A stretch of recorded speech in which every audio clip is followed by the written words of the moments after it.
is that you can't just use it once. It's not like eating a Lay's potato chip, but you eat once and you get addicted to it. Right. That's because it has the perfect amount of salt and the perfect amount of sugar and the perfect amount of fat. And it's a trifecta as far as hooking people. Right. So this isn't that way. Okay. Everything in life involves practice.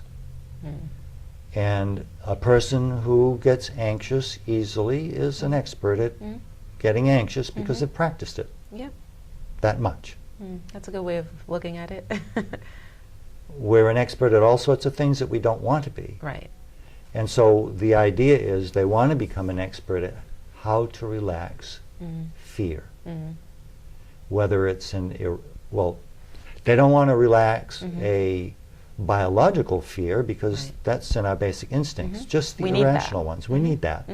Yeah, if an animal comes to get us, we're not going to hey, right, exactly. You know, and then get eaten or something. We need that fight or flight response. We need the fight or flight response. But to an irrational fear, of which everything else falls into that category, you know, whether it's a parent saying, if you do this, I'm going to smack you, or, you know, the teacher, I'm going to send you to the principal, or I have a lot of friends who, you know, I was kind of like a mischievous kid. Oh, you did that. That's a sin. You're going to go to hell.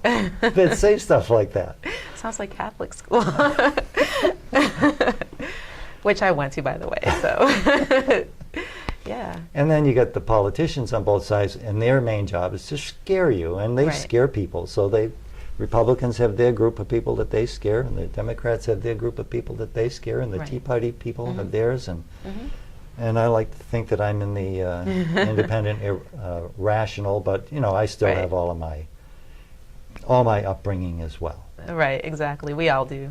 Right. So I want to close off with one last question, because it's a question that I've been somewhat pondering over with this whole 30-day manifestation project that I'm working on, and it's based on the fact that do you believe that it's possible to create your own reality, or are we just sort of passengers in life? Do we have more control than we think that we do?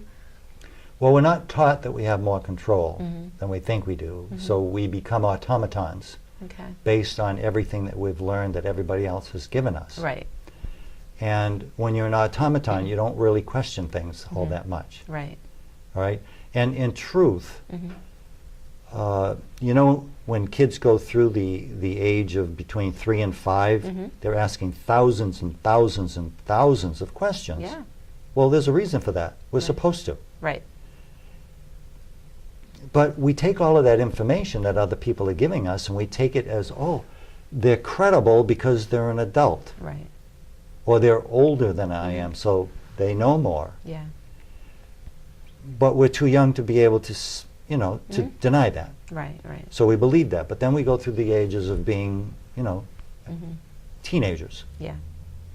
And we go through another period where we're questioning everything. And then we go into our 20s and we start to settle down and we start to behave the way we're taught to behave, and we stop asking questions again. Right. So the key to everything, one of the keys that I like to say to people is that if there's something that you want to do, if you want to break out of your given perception of reality, then you have to ask your head.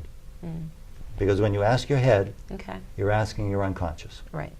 And when you're asking your unconscious, you're tapping into all of that highly creative energy that makes up the unconscious, which is tapped into all the rest of the energy that is out there that some people call God, or some people call the universal energy. Right. I mean, you can't see whatever it is. Yeah.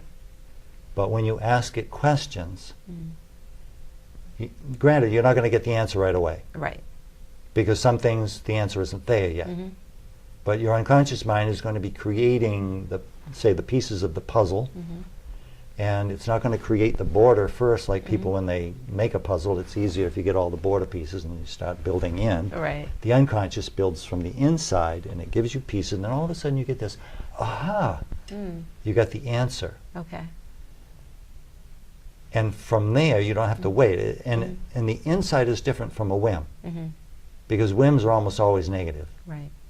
And whim is based on all your old perceptions of past experiences. Right.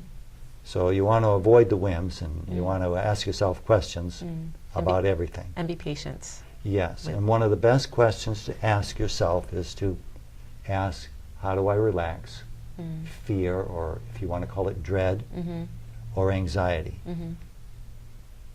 Very interesting. Well, I think this is a really good place to stop. I want to thank you so much. And it was a very enlightening and very interesting conversation, so I really appreciate your time. Well, it was a pleasure. Thank you.